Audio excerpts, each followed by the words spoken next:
شروع اللہ کے نام سے جو بڑا مہربان نہایت رحم والا ہے۔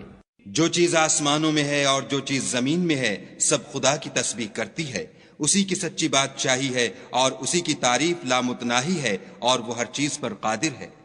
وہی تو ہے جس نے تم کو پیدا کیا، پھر کوئی تم میں کافر ہے اور کوئی مومن، اور جو کچھ تم کرتے ہو خدا اس کو دیکھتا ہے۔ اسی نے آسمانوں اور زمین کو مبنی بر حکمت پیدا کیا، اور اسی نے تمہاری صورتیں بنائیں اور صورتیں بھی پاکیزہ بنائیں، اور اسی کی طرف تمہیں لوٹ کر جانا ہے۔ جو کچھ آسمانوں اور زمین میں ہے وہ سب جانتا ہے، اور جو کچھ تم چھپا کر کرتے ہو اور جو کھلم کھلا کرتے ہو اس سے بھی آگاہ ہے، اور خدا دل کے بھیدوں سے واقف ہے۔ کیا تم کو ان لوگوں کے حال کی خبر نہیں پہنچی جو پہلے کافر ہوئے تھے تو انہوں نے اپنے کاموں کی سزا کا مزہ چکھ لیا، اور ابھی دکھ دینے والا عذاب اور ہونا ہے۔ یہ اس لیے کہ ان کے پاس پیغمبر کھلی نشانیاں لے کر آتے تو یہ کہتے کہ کیا آدمی ہمارے ہادی بنتے ہیں، تو انہوں نے ان کو نہ مانا اور منہ پھیر لیا، اور خدا نے بھی بے پرواہی کی، اور خدا بے پرواہ اور سزاوار حمد و ثنا ہے۔ جو لوگ کافر ہیں ان کا اعتقاد ہے کہ وہ دوبارہ ہرگز نہیں اٹھائے جائیں گے۔ کہہ دو کہ ہاں ہاں میرے پروردگار کی قسم تم ضرور اٹھائے جاؤ گے، پھر جو جو کام تم کرتے رہے ہو وہ تمہیں بتائے جائیں گے، اور یہ بات خدا کو آسان ہے۔ تو خدا پر اور اس کے رسول پر اور نور قرآن پر جو ہم نے نازل فرمایا ہے ایمان لاؤ، اور خدا تمہارے سب اعمال سے خبردار ہے۔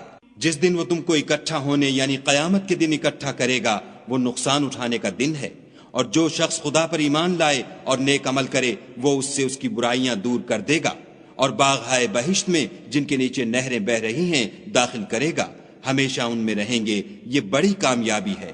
اور جنہوں نے کفر کیا اور ہماری آیتوں کو جھٹلایا وہی اہل دوزخ ہیں، ہمیشہ اس میں رہیں گے، اور وہ بری جگہ ہے۔ کوئی مصیبت نازل نہیں ہوتی مگر خدا کے حکم سے، اور جو شخص خدا پر ایمان لاتا ہے وہ اس کے دل کو ہدایت دیتا ہے، اور خدا ہر چیز سے باخبر ہے۔ اور خدا کی اطاعت کرو اور اس کے رسول کی اطاعت کرو۔ اگر تم منہ پھیر لوگے تو ہمارے پیغمبر کے ذمے تو صرف پیغام کا کھول کھول کر پہنچا دینا ہے۔ خدا جو معبود برحق ہے اس کے سوا کوئی عبادت کے لائق نہیں، تو مومنوں کو چاہیے کہ خدا ہی پر بھروسہ رکھیں۔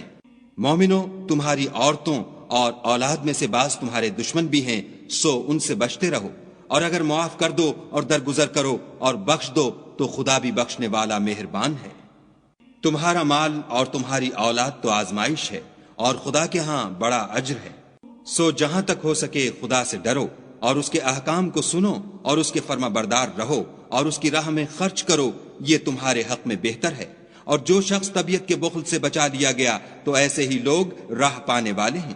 اگر تم خدا کو اخلاص اور نیت نیک سے قرض دو گے تو وہ تم کو اس کا دو چند دے گا، اور تمہارے گناہ بھی معاف کر دے گا، اور خدا قدر شناس اور بردبار ہے، پوشیدہ اور ظاہر کا جاننے والا، غالب اور حکمت والا۔